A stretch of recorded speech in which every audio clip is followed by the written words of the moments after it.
Hello friends, happy April. Welcome to the April coffee chat.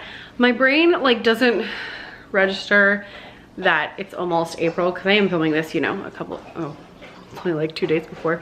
I am filming it a little bit before, but we've had a very odd month, which I will share about in a little bit. And because of that, like my concept of time is just really confused. Like I just feel like I have no idea when today is. Like we have spring break coming up soon, and I was trying to schedule the Philharmonic education person is coming to like talk to my 5th graders. So I was trying to like schedule dates with him for when he's gonna come to like talk to them, and I just couldn't make sense of the numbers in my brain. I was like, what is this? And I was like, oh, spring break. Okay. Anyway, in this coffee chat, we're going to chit chat about March. We're going to talk about having an audience. We're going to talk about, I have a list somewhere. We're going to talk about, oh, there we go. Ooh, Q2, because that is happening. We're going to talk about keeping track of your products and some other stuff. So this is a good one. I'm excited, and I'm extra excited because we're totally going to use my brand new mug. I am obsessed with, look, it's a tulip, but it's a mug, and also it's like giant, which is exciting. So I'm going to brew some coffee. I actually need to do a quick video of my outfit because I do try to make those outfit reels over on Instagram sometimes, and this one's really cute with my new pink shirt and my favorite Amazon pants that I just ordered in a 5th color, 6th color, I don't know. And hopefully you can't see the ketchup that was spilled on me because a 2nd grader had opened her lunch early, and then she like dropped something on her lunch plate and it's like splattered ketchup on me. Like literally there was ketchup on my foot and also ketchup on my face and everywhere in between on my brand new shirt that I just got that now has ketchup all over it. So hopefully ketchup comes out in the wash. I guess we're gonna find out very, very soon. Okay, coffee, and then we shall resume. It's always a little depressing when I make like espresso and it takes up like not any of this giant mug. Here's your monthly viewing of the puppers. I got Nyla a new toy, and Tully's decided that it's hers. But I didn't get Tully a toy because last time I got 2 toys so they could each have one, and Tully didn't want it and didn't touch it at all. So I was like, oh, I'll just get the one, and now Tully wants it. So there's my life right there. Right there. So they've been doing that all day. Ugh.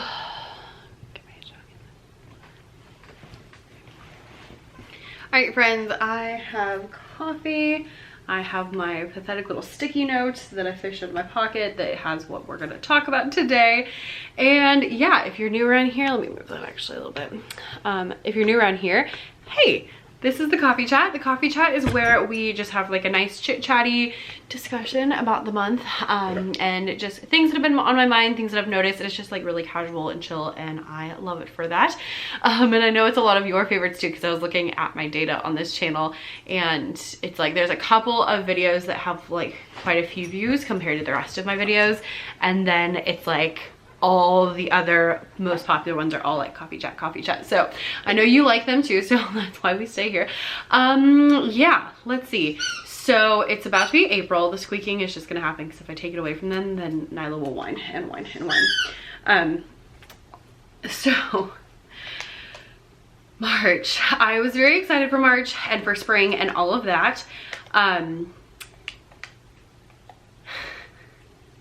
And there's been some stuff going on kind of behind the scenes that you'll find out about soon. It doesn't affect you. It doesn't affect you at all, but it does affect me. And so I've been kind of just doing some stuff behind the scenes. I'll share it soon, but I'm not quite ready to share it just yet. But so some of that like happened. Actually, I got everything like sorted, and literally the next day after I was like, I told my husband, I was like, I feel so much better now that like just, you know, things are settled and sorted and I know like what the plan is, you know. And I was like, I told my husband like, I just feel so much better now that everything's like settled and sorted and stuff, right? And then the next day my school caught on fire. Everyone was fine, but the school caught on fire. They said it started in the ceiling in one of the classrooms and spread like to that hall. That happened like at the end of the day on a Tuesday. And so we ended up like dismissing from the field, and it was like really chaotic and crazy. And then the next day the kids were virtual. We made like packets and then put stuff in their like Google Classroom to do, and we just kind of like worked all day. And then after we left for the day, that day, we got a call out. So not even like they told us while we were there and stuff, not at our school, we were at like a different school. They do a call out that said that we were going to do school and bus the children to a different school down the street. So for a week and a half, we gathered all the kids in the gym, because our gym is separate from our school building, and then we bused them to the school down the street, and then we taught all day with 10 classes in the cafeteria and 10 classes in the gym, and then there were like 2 classrooms or 3 classrooms that had like 2 classes in each. It was so chaotic and so awful. Like, you can't hear anything when you have, you know, however many children in the gym. Like, that is a lot, and it was so noisy and just so chaotic and so ridiculous. And then the next week they were like, that's not gonna work anymore, everyone needs a classroom. So they split the school, and so half the kids went to one school and half the kids went to a different school, so that every teacher could have their own classroom. So that was a lot better. It still wasn't great, but it was better. And yeah, so we just got back. This is our first week. This last week of March is our first week back. So we had like the half a week and then a whole week, and then last week we got back on Friday, so like almost a whole week. So that's been really weird, because it's just been this weird like limbo kind of situation where it's like, I don't know what day it is, I don't know what's going on. That's why I don't feel like it's spring break, because like I feel like we just got back and I'm like, what is happening? And it's just really been, it's been a whole thing. It was really not fun. Also, I don't suggest it to anybody. If you were thinking about burning your school down, don't. So currently the one wing where the fire was is still blocked off. They have cleaned like every inch of the school. I can't find any of my stuff because they like literally took everything off the shelves and wiped everything down, which was great. Mary's never been so clean, but I don't know where anything is. And we're so close to the end of the year that I'm like, do I reorganize or do I just pack up? You know, because I think we only have, I think it's 6 more weeks in April and May. I think it's 6 weeks in like a couple days. So, you know, we might as well just pack up. Anyway, so that's how like my March was. And so because of that, everything was super chaotic. But I made a huge milestone, and that milestone is that I launched my dang Centers course. I've been working on a Centers course. Well, I've wanted to do it for years. I was planning to do it in like September and then October, and then it's just wouldn't get done, wouldn't get done. It is finally launched. It happened this week. So actually today is like the last day of the pre-sale price, and then there's a few more days, and then I'm closing it until the summer is my master plan.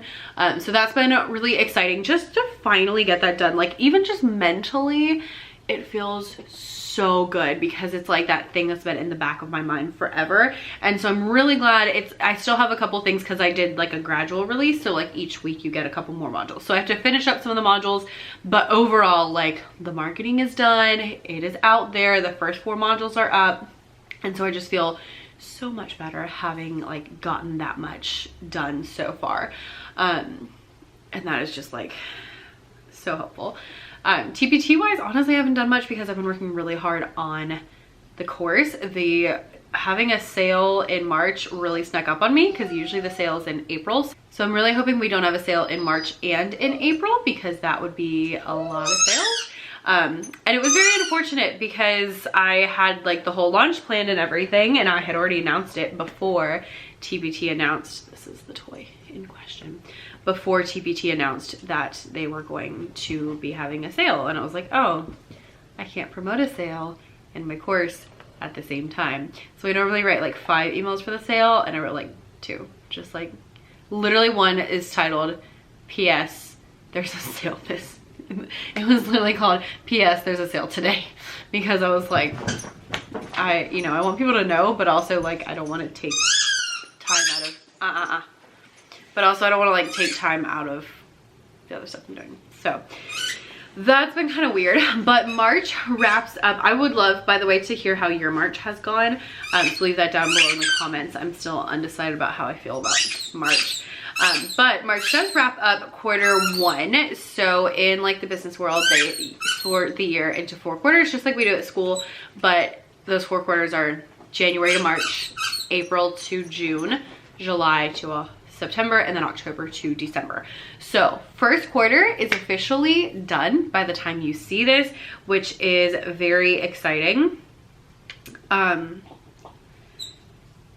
with that, what I suggest is for you to kind of use the quarters as your like planning situation, so that way you have a good idea of what you're going to be doing and what your plans are, but also you have, it's not so far in advance that you don't know what's going to happen, because like I have a pretty decent idea of what's going to happen between now and June, you know, barring any school fires. But you know, for the most part, like I can kind of see that really well, versus like thinking from now until December is like, that's a long time and a lot of things can happen between now and then. So I like to plan quarterly because it just like makes sense to me. And then I also, you know, take that quarterly plan and make it into like each month's plan. So now that it is quarter 2, go through, first of all, go through, if you have your yearly goals, look at them, find them if you don't know where they are, and see what you think. Because now that you're a 4th of the way through the year, you now have a pretty good idea of like whether or not you're actually going to hit them, and also whether or not you actually want to hit them. Because sometimes you set a goal and then you're like, that was stupid, why did I do that? I don't care about that. And it's totally fine to drop those. You might also need to adjust your goals, because like, I don't know about you, but I definitely didn't make nearly as much money on TPT in the first quarter as I was hoping to. So that has been really frustrating. And because of that, I need to look at like the rest of my year's plan and kind of adjust accordingly to either like really ramp things up or to adjust my expectations to something that's more realistic. Either way is fine. It's just whether you want to, you know, put the pedal to the metal and do a lot more work, or if you want to just adjust your expectations and kind of keep with what you planned to do. It doesn't matter. Just make a plan. If you have a plan, it's going to make your life just so much easier, save you so much time in the indecisions. So just have a plan. Like what the plan is doesn't even really matter.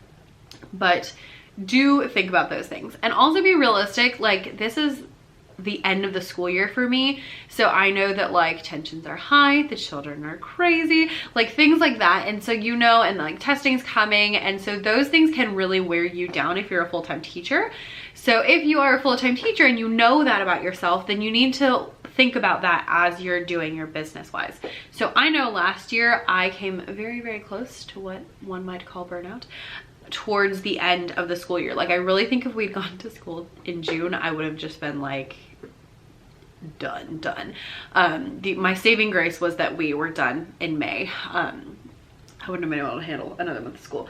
But because I know that from last year, I'm thinking about that this year, and I'm thinking, okay, how can I make sure that I don't have a repeat of that? So I'm like being very intentional about adjusting my schedule, especially after this course, because this course has taken a lot of my time and effort and thought. And so I've been very busy getting these things done.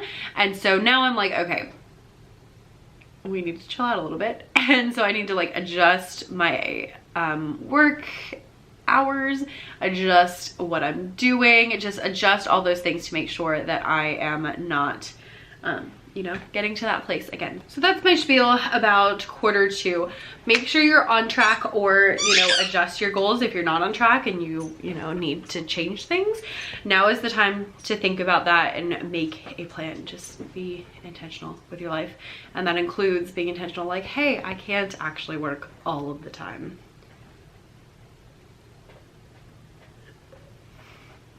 I was up till like midnight last night getting things done. I was like, it's fine. It's almost spring break. We can make it. A couple of things I want to sneak in here before I talk about like business advice and stuff. This summer, I am presenting at the TPT conference. I'm super excited. I'm not sure yet if I'm going in person or not. It depends on a couple of things that I've been talking with them about. So we shall see. I'm hoping to be there in person, but I don't know at this point. But that is gonna be really great. If you've never done the TPT conference, there's an in-person version and a virtual option. The in-person one is in Boston and it's like 3 days. If you're doing the virtual, and you get access to the virtual as well. If you're doing the virtual, you can stay at home, you can watch the whole thing on your own time, and you get like 30 days usually to watch it. Now, that is exciting. But I'm also presenting, I'm gonna look this up so I don't get it wrong. I'm also presenting at the Teachers Sellers Summit, which is a teacher run online conference. So this one is totally online. It is a whole bunch of teacher sellers who are like really big names. So I'm a little bit like intimidated by this, but it's gonna be exciting. So what is different, but it's gonna be really exciting. So I'm also presenting at this one. This one is fully virtual. It is also in July, but it's a little bit different. So the TPT conference obviously is about TPT, and so it's very much focused on how can you grow your TPT business and stuff like that. Now, there will be stuff about other things. So for example, I'm talking about using your content to sell your resources. So I'm talking about blogging and YouTube and all that kind of stuff. But the end goal being to sell TPT resources. This summit is more about like your business as a whole, and really they tried to do a lot of things that are not TPT related. So I'm actually, ironically, I'm doing a TPT related session at this one, but a lot of it is going to be more like doing courses, building your audience, and just having like a more well-balanced business, which I am all about and totally here for. So there's gonna be a lot of different stuff on there, but it's gonna be really great. I'll give you more details as we get closer, but it's gonna be great. At that one, I'm gonna talk about like your listing pages and what you need on your listing pages to make sure that your products are selling, and we'll talk about all the details of all those super nerdy things for your preview and your thumbnail and your covers and all of those things. So I'm excited for both of those. I'm doing very different presentations for those, but I think they'll be fun. So that's happening. I will link to that down below if that is something that you want to join, and you should be able to get more info on the website about like dates. All right, now I have a couple of things that I wanted to talk about. So the first one is just another reminder that you need to be building an audience and that email is king. I am often reminded of this anytime I have a big launch. So in having my course launch, I am once again like, oh my gosh, I'm so glad I have spent all of these hours and hours and hours and hours and hours working on building an audience by creating content that people want to see and creating opt-ins that people want so they'll join my email list, and just like doing all those things and creating those systems, because it definitely like has literally paid off this week, which has been very nice. And so I just want to, you know, once again, the thing about building an audience is it takes a long time. And so it's one of those things that if you wait until you're ready to start it, then you're going to be like ready to start it and there's going to be nobody there. But if you go ahead and start now, then by the time you feel more ready, then you'll already have some people there. So go build an audience. Email is king because you can really capture people over there. But just take the time to do that, and take the time to really like build your business as a business. Even if you don't want to do courses, that's fine. They're a lot of work, so I don't suggest them to everybody. Every time I talk about courses, people ask me like, hey, can you do videos about courses? I would love to do videos about courses, but I don't really know what you want to see. I have a video that's like kind of how to do a course, where I kind of talk through the like steps that you need to take, but that's the only thing I could really think of to do. So if you have specific course questions, let me know down below. What I will say about a course is that they take a lot of your time. So it's a lot of effort, especially on the upfront, but the reward is really good if you do it correctly. Because I've launched many courses, and I've had some that did like barely anything, and I've had some that did very well. This launch actually is my best launch of any course yet so far. Like, you have to have that audience piece in order for the course to really sell, because if you don't have anyone to sell it to, then you won't really sell it. That was my mistake with my first one, was I just had a very small audience, so I just didn't have that many people to purchase it. But when you build that audience, and especially if you really build it on like the foundational things of your business, so like for me, this course is about centers, and centers is something I talk about a lot, and I really relate it to engaging your students, which is something I talk about a lot. And so I've cultivated these people who come to me because they want to know about centers and they want to know how to engage their students, and because of that, they're interested in my course because it's all, you know, it all flows and it all goes together. So then as I launch a course, even though, you know, you got to pay for it and it's not a $3 resource off of TPT, I've been getting emails from people who are like, I'm so excited for this course, or like, it just today, the first few modules went up and I had someone message me and was like, I've already seen all of, she said, I've already gone through all the modules and I can't wait till next week to get the rest of them. And so like, they're very excited for it. And so that is like totally what you want when it comes to building your audience and also creating something. So that's why having an audience is important, so that you have someone to sell it to, and also so that you make sure that you're making the things that they want, because if I had something they don't want, then that wouldn't be helpful. But because I've been talking to them and because they have them, I know what they want.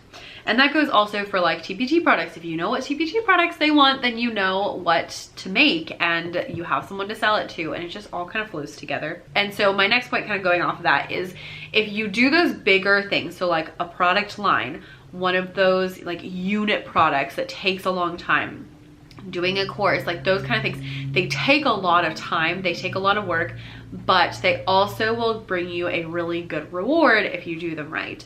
So have those things in your mind and your pocket and think like, what are those projects I can do that are really going to help move my business forward, because those are the ones that are going to make the biggest difference in your business and in your life, frankly.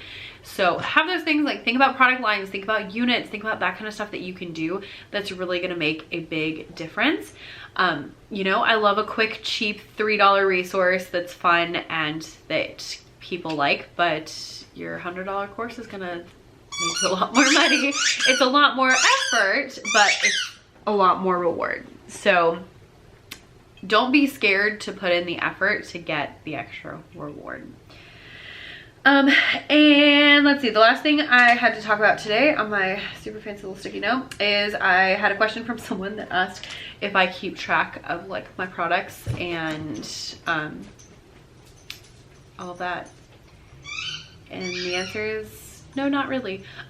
So specifically she was asking about like if I, you know, keep track and data, and so I have data on like when I make things and when I update them and all of that. And honestly, that's something that sounds like a good idea that I should probably do, but I don't. Do you track all the products you make and update, or not really?